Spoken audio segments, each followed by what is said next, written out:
30 तारीख को क्या सोमवती अमावस्या आ रही है ना।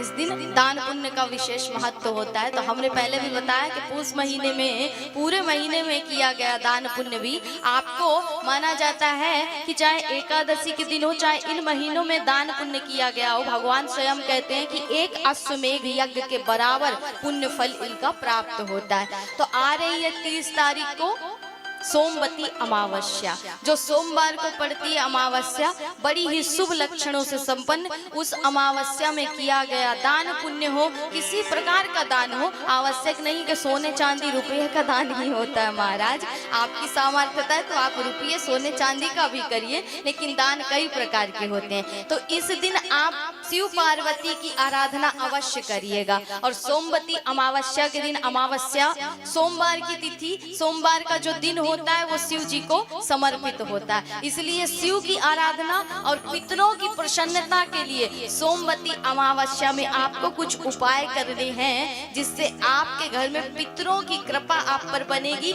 और भोले जो हैं हमारे शंकर जी जो हैं वो प्रसन्न होंगे और आप पर कृपा बरसाएंगे। तो आपको कुछ नहीं करना है, सिर्फ दीप जलाना है घर में। कहाँ कहाँ पर जलाना है दीप?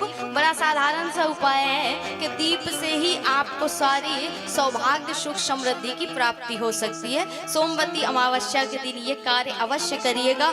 घर के मुख्य द्वार पर सोमवती अमावस्या के दिन घर के मुख्य द्वार पर घी का दीप जरूर जलाइएगा।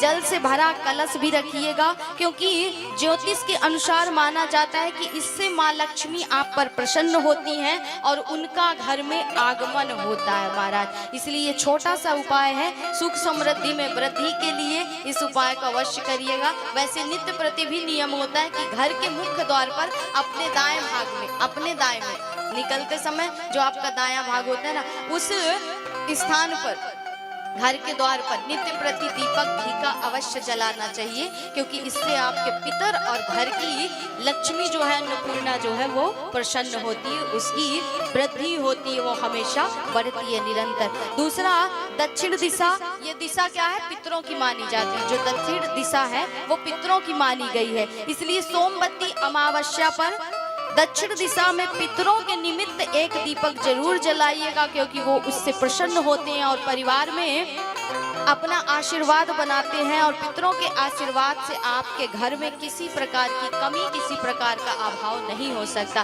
क्योंकि अगर पितर रूठ गए तो ईश्वर भी कुछ नहीं कर सकता, और पितर खुश हो गए तो फिर ईश्वर भी कुछ नहीं कर सकता महाराज। तो पितरों की प्रसन्नता के लिए अपने घर की दक्षिण दिशा में आप एक दीपक जरूर जलाइएगा सोमवती अमावस्या के दिन। पीपल के पास भी सोमवती अमावस्या के दिन आप दीप जला सकते हैं, क्योंकि पीपल में श्री हरि का तो, विष्णु का तो वास माना ही गया, साथ ही साथ पितरों का भी वास माना जाता है। इसलिए पीपल के पास दीप जलाने से पितरों और देवताओं का दोनों का आशीर्वाद मिलता है। तो छोटे छोटे उपाय हैं, इनको कर लीजिएगा। घर के ईशान कोण में, अर्थात उत्तर पूर्व दिशा को ईशान कोण माना गया है। सुन रहे हैं ना? सुन रहे हैं? नहीं सुन रहे हैं? वैसे हमें ही हमारी आवाज नहीं सुनाई दे रही, पर आपको सुनाई दे रही है कि नहीं दे रही है? तो उत्तर पूर्व जो दिशा होती है उसे ईशान कोण कहा जाता है। तो घर के ईशान कोण में सोमवती अमावस्या के दिन दीपक जलाना शुभ माना जाता है, और इस दिशा को देवताओं का निवास स्थान माना जाता है। इसलिए इस दिशा में दीप जलाने से आपके जीवन में सकारात्मक ऊर्जा का संचार होता है। तो ये छोटे छोटे उपाय हैं, इनको जरूर करिए। घर में दीपक जलाइए और साथ ही साथ भगवान हरि की, विष्णु की, भोलेनाथ की, पार्वती मैया की कृपा आशीर्वाद आप पर बनेगी महाराज। तो ज़्यादा कुछ लगना नहीं, एक बत्ती ले लेना और सुंदर सा घी ले लेना और जला देना।